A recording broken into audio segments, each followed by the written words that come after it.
The morning sun cast long shadows across the dusty main street of Cedar Ridge, painting the wooden storefronts in shades of gold and amber.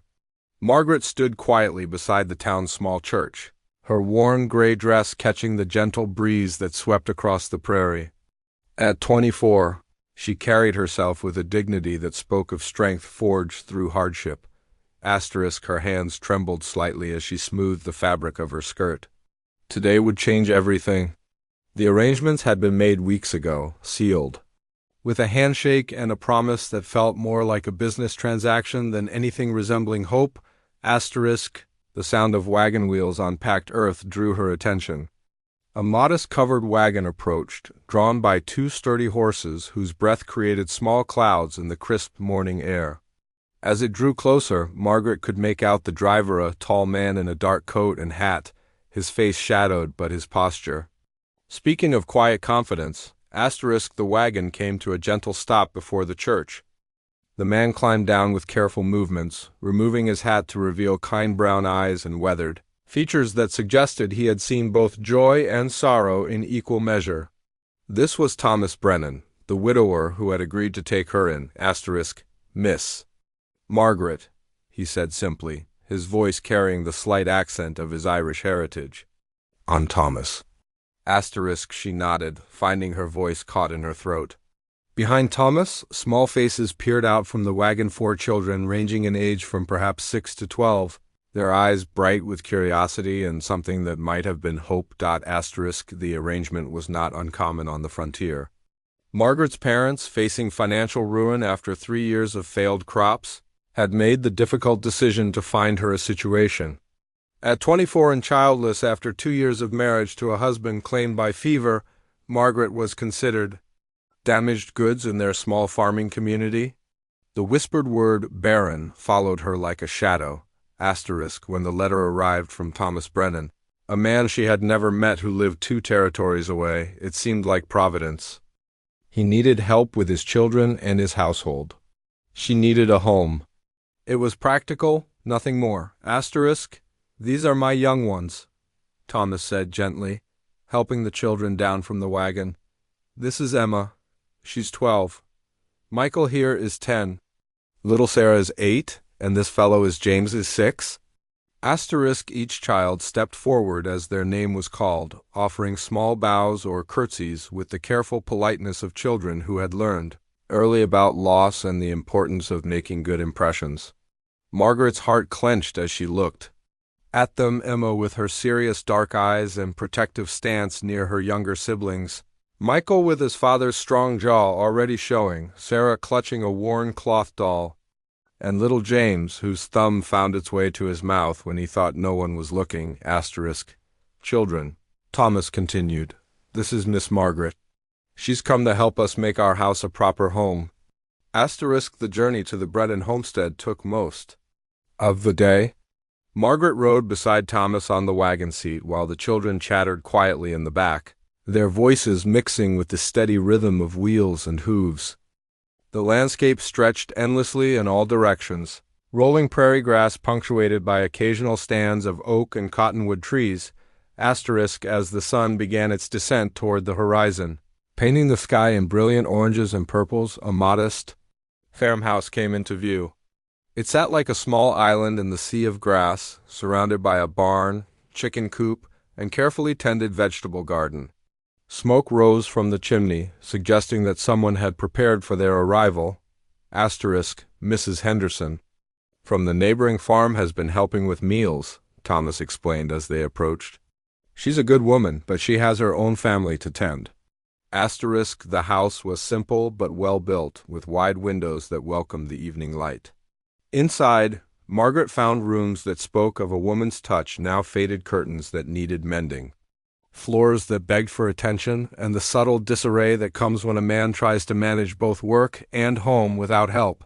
That first evening, as they shared a simple meal of stew and fresh bread, Margaret began to understand the true nature of her situation. This was not just about housekeeping or cooking.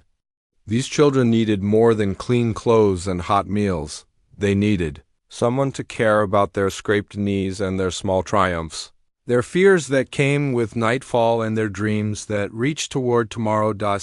Sarah was the first to warm to her. The 8-year-old approached Margaret after supper, holding her beloved doll with its missing button eye and carefully stitched dress. Miss Margaret, she whispered, Molly's dress is torn. Mama used to fix it, but... Her voice trailed off, leaving the sentence hanging in the space between them. Margaret knelt down to Sarah's level, taking the doll gently in her hands. Well, Molly looks like she's been on quite an adventure. Should we see what we can do to help her? As Margaret carefully mended the small dress by lamplight, Sarah leaned against her shoulder, chattering about Molly's imaginary adventures and the tea parties they shared.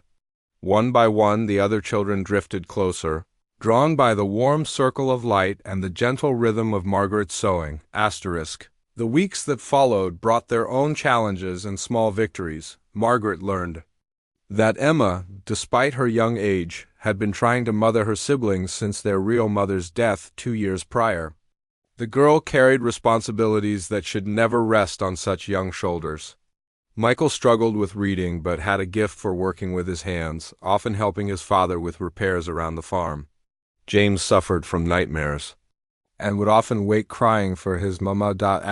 Thomas worked from dawn until dusk, tending crops and livestock with the determination of a man who understood that survival depended on his efforts. Yet Margaret noticed how he always made time for his children, listening to their concerns, praising their small accomplishments, and tucking them in each night with stories of brave knights and kind princesses. As autumn painted the prairie in brilliant reds and golds, Margaret found herself settling into rhythms she had never expected to enjoy. Morning conversations over coffee with Thomas before the children woke. Afternoons spent teaching Sarah to embroider while the boys did their lessons. Evenings when the family gathered around the table, sharing the events of their day. It was during one such evening that young James, who had been quietly coloring pictures at the kitchen table, looked up at Margaret with his serious blue eyes. Miss Margaret, he said carefully, are you going to be our mama now? The question hung in the air like smoke from the evening fire. Thomas's coffee cup stopped, halfway to his lips. Emma looked up from her schoolwork. Michael and Sarah turned their attention from their game of checkers. Margaret felt her heart race. The word mama held so much weight, so much hope and fear intertwined. She had been told so many times that she could never be a mother, that her body had failed in its most basic purpose. Yet here were 4 children who needed exactly what she had always longed to give. I would be honored, she said softly, if you would have me. The transformation was not immediate or magical. There were still difficult days, moments of doubt, and the practical challenges of blending lives that had developed their own patterns of survival. But slowly, steadily, the house began to feel like something it had not been for 2 years at home. Margaret discovered that motherhood was not about the ability to bear children. It was about choosing to love, to nurture, to guide and protect, and believe in the potential that lived within each small heart.